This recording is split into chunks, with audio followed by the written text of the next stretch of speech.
Hello everyone, university ভিটিএনএভিএনএন কলেজের B Ed সেকশনের প্রথম অর্ধবর্ষের ছাত্র আমি মৃত্যুঞ্জয়ের মতো। আমার রোল 23। আজকে আমি আপনাদের সামনে ছোট্ট একটা টপিক ডায়ালেক্ট সম্বন্ধে আজ আলোচনা করব। প্রথমেই আমরা দেখব ডায়ালেক্ট কাকে বলে। দেখি, উপভাষা। ডায়ালেক্ট কথার অর্থ, বাংলা অর্থ হলো উপভাষা। প্রথমে আমরা আদিল রশিদের কবিতা উপভাষা দেখব। সেখানে 2-3টি লাইন আমরা দেখব। দেখেন না গণেশের বেটা, শোকটে না গায় শুধু আটা, আরে হামার গড়ি হামরা খাই, সুসুরি কেন তোমরা পাই। এখানে আমরা সম্পূর্ণভাবেই দেখছি আদিল রশিদ কী করছে, তা উপভাষা সম্পর্কে, উপভাষা কীরকম, উপভাষার ভাষাটা কীরকম সেই সম্বন্ধে তিনি নিজে কবিতা লিখে গেছেন। উপভাষাকে ইংরেজিতে ডায়ালেক্ট বলা হয়। উপভাষাকে আমরা ইংরেজিতে কী বলবো? ডায়ালেক্ট বলবো। এর উৎপত্তি, উপভাষা কোথা থেকে এসেছে বা ডায়ালেক্ট শব্দটি কোথা থেকে এসেছে তার সম্বন্ধে একটু আলোচনা করা যাক। ডায়ালেক্ট শব্দটি ফ্রান্স শব্দ ডায়ালেক্ট থেকে উৎপত্তি লাভ করেছে। কোথা থেকে? ফ্রান্স শব্দ ডায়ালেক্ট থেকে উৎপত্তি লাভ করেছে। আবার এই ডায়ালেক্ট শব্দটি ল্যাটিন শব্দ যে আছে ডায়ালেক্টাস ও গ্রিক শব্দ ডায়ালেক্টস থেকে এসেছে। দুটা শব্দ, ল্যাটিন শব্দ ডায়ালেক্টাস ও গ্রিক শব্দ কি ডায়ালেক্টস থেকে এসেছে। ডায়ালেক্টস শব্দটির অর্থ ছিল লোকাল ল্যাঙ্গুয়েজ। কি? Local language. পরের স্লাইডে যাওয়া যাক। সংজ্ঞা। এখন উপভাষা কি বা উপভাষা কাকে বলে? এই উপভাষা সম্পর্কে অনেকে অনেক মতামত দিয়েছেন সংজ্ঞা সম্বন্ধে। তা প্রথমে আমরা মিচেল পিয়ার্সের কথা আমরা দেখি। উপভাষা হলো একটি ভাষার আঞ্চলিক রূপ। উপভাষা কি? একটা দেখছি আমরা আঞ্চলিক যে ভাষাটা আছে সেই আঞ্চলিক ভাষার একটা রূপ, যেটি একটি ভৌগোলিকভাবে পৃথক অঞ্চলের ভাষাগোষ্ঠী অন্যান্য ভাষাগোষ্ঠীর থেকে স্বতন্ত্রভাবে কি থাকবে? আলাদা থাকবে বা স্বতন্ত্রভাবে বলে থাকে। এছাড়াও আমরা লক্ষ্য করব সুকুমার সেন ভাষা সম্পর্কে বলে গেছিলেন, কোনো ভাষা সম্প্রদায়ের অন্তর্গত ছোট্ট দলে বা অঞ্চলে বিশেষে প্রচলিত ভাষা ছাদকে আমরা কি বলবো? উপভাষা বলবো।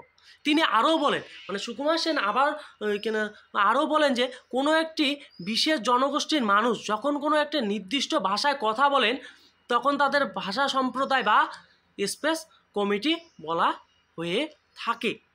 পরবর্তী স্লাইড। এখন পরবর্তী স্লাইডে আমরা কি লক্ষ্য করব? উপভাষার বৈশিষ্ট্য।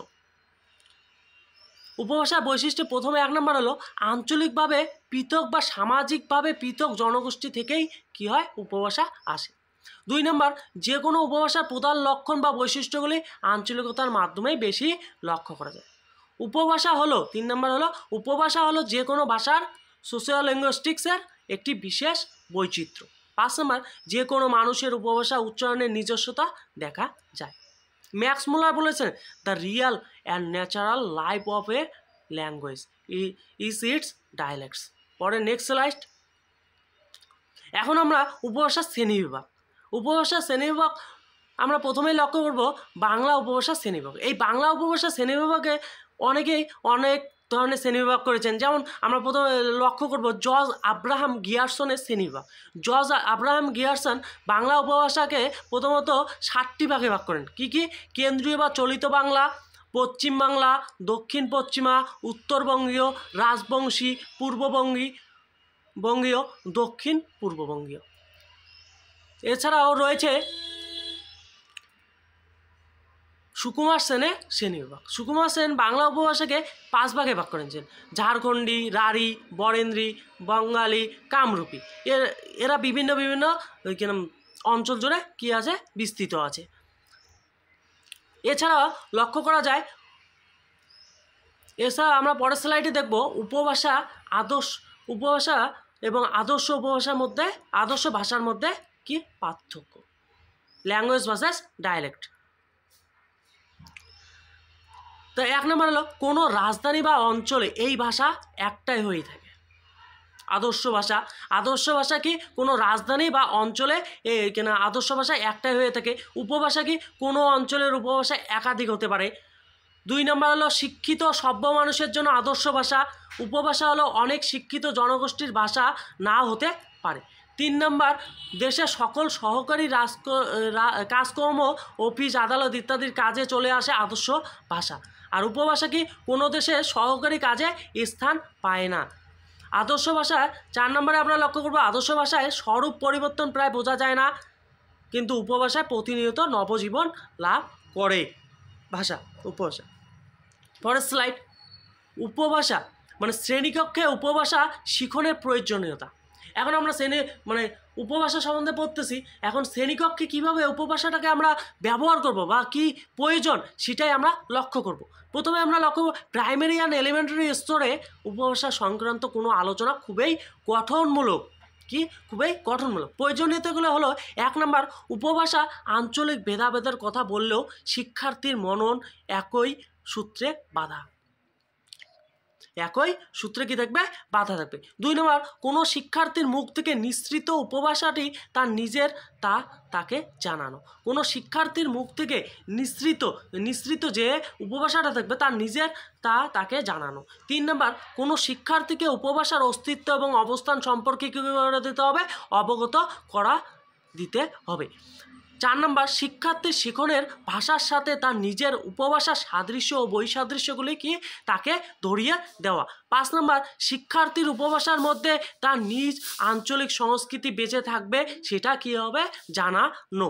পরের স্লাইডে আমরা লক্ষ্য করব, শ্রেণীকক্ষে উপভাষা শিখনে শিক্ষকের ভূমিকা।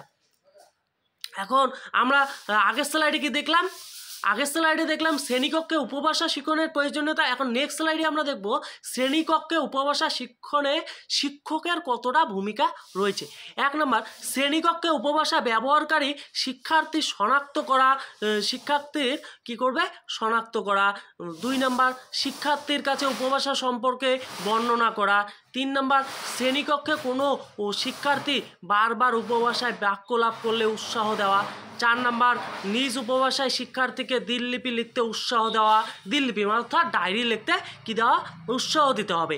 5 নম্বর, ভিন্ন উপভাষায় কথা বলা শিক্ষার্থীদের একসাথে কি হবে? একসাথে কথা বলতে উৎসাহ দিতে হবে, উৎসাহ দিতে হবে। Thank you.